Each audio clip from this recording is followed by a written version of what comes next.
Welcome to What's New, your channel for everyday solutions. Be sure to subscribe, share and like our videos. This is What's New.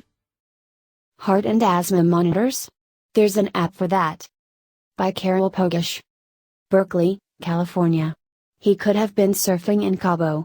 Instead, Tyler Crouch, then a 21-year-old mechanical engineering student, spent spring break of 2013 building a digitized stethoscope and thinking, this better be worth it. Since then, he and two classmates from the University of California, Berkeley, have formed a company, Eko Devices, which is based here, raised nearly $5 million and sold 6,000 digital stethoscopes, used in 700 hospitals. The wireless stethoscopes can transfer a patient's heart rate and other vital signs directly to Eko's secure portal, where it can, among other things, be shared with other doctors for a second opinion. Now they have built something with a potentially larger market. It is the Duo, a digital stethoscope for home use, which could change how heart patients are monitored, the entrepreneurs say. It is scheduled to become available by prescription in the fall.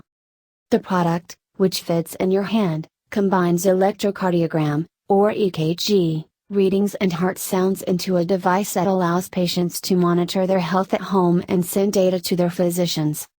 The partners behind Eko Devices are all young. Connor Landriff, 26, is a bioengineer and former president of Berkeley's student body. Jason Bellett, 24, a business school graduate, ran for president the following year, and lost. None have a medical background. But from the start, physicians have guided them. The Eko team relies on cardiologists at the Mayo Clinic, Stanford University's School of Medicine, Massachusetts General Hospital and the University of California, San Francisco, School of Medicine.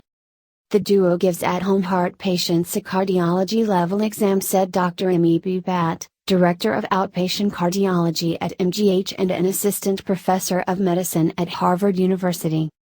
Dr. Batt, who is a scientific advisor to Eko and will be compensated with a small stock option for her work, said that tracking patients, wherever they live, will allow cardiologists to intervene before a crisis. Other doctors say that it is too soon to tell how helpful telemedicine devices, which include home monitoring devices for diabetes, asthma and sleep disorders, will be, given the many obstacles. For one, patients can't always be relied on to use them consistently or correctly. Medicine is experiencing a potentially tectonic shift, said Dr. Jeffrey Yolgen, professor and chief of cardiology at the UC San Francisco School of Medicine, who conducts research into mobile and digital health.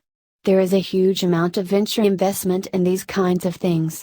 People are betting this is going to happen, but it hasn't happened yet. Telemedicine is a $9.2 billion business, said Bruce Carlson, publisher of Kalorama Information, a healthcare market research firm in New York. The field is growing at 8% annually, nearly 3 times as fast as other medical devices. The Duo enters a competitive field. The more established CardioMobile, which is the size of a stick of gum and attaches to the back of a smartphone, takes an EKG reading in 30 seconds. It sells on Amazon for $99.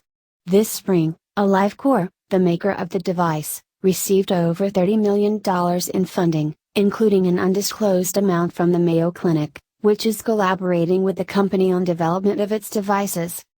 The competition does not deter Eko's founders.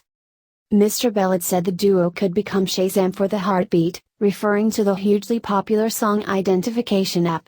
If you can walk into a Walmart and find out what someone is playing on the radio, why can't a doctor identify unusual heart sounds? Mr. Bellett said. Fun fact, he added, the founders of Shazam are early investors. If Eko's devices reach even 10% of its target market, Mr. Bellett said, it turns it into a $1.2 billion company. But there are plenty of ifs. The $350 Duo, which does not include a $45 monthly charge, is not for Fitbit aficionados. It is a prescription-only device for heart patients. From Eko's airy Berkeley offices, Mr. Landriff demonstrated the Duo. I'll just slip it under my shirt, he said, scooping up the one-button device, which resembles a cell phone for preschoolers. He held it to his chest for 15 seconds as he watched the duo's iPhone app display a graph of his heart sounds and electrocardiogram, which tests the heart's electrical activity. "I can also analyze it," he said, clicking to another screen. "This is one of the features we're working on. That next step, an algorithm, will send data to the cloud, where it will be analyzed for heart abnormalities." The Eko team has discovered that medicine is not like other industries. It's a 5 to 10 year cycle to get a product to market, because it's so highly regulated and a slow-moving industry, Mr. Bellet said. The duo and other telemedicine devices address a common medical problem.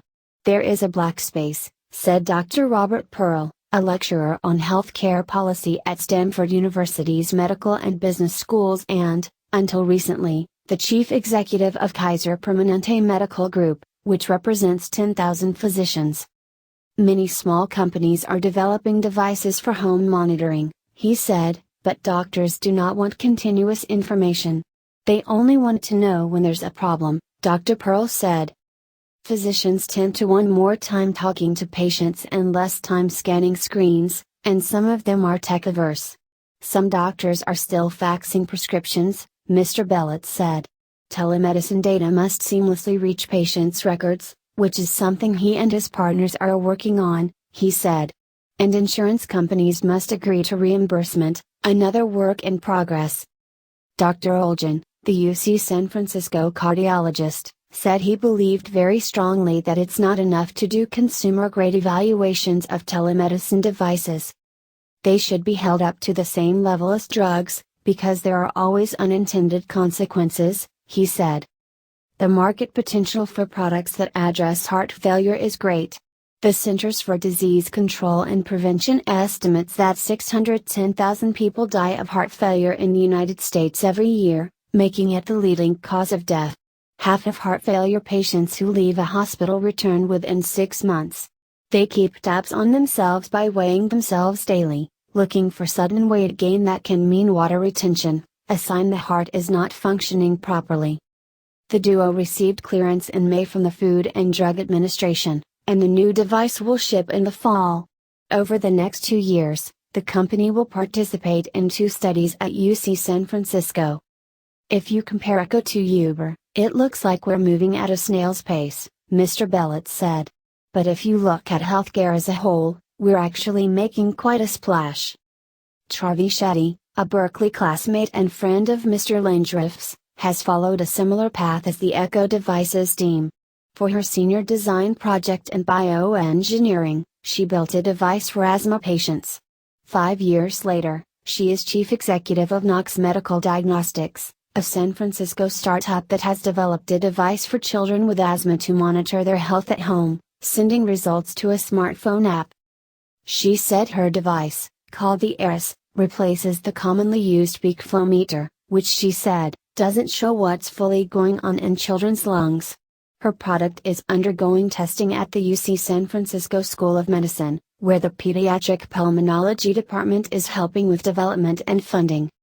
Ms. Shetty's device is a portable spirometer that measures airway obstructions and the severity of inflammation in a child's lungs and, she said, alerts a parent before a child has an asthma attack.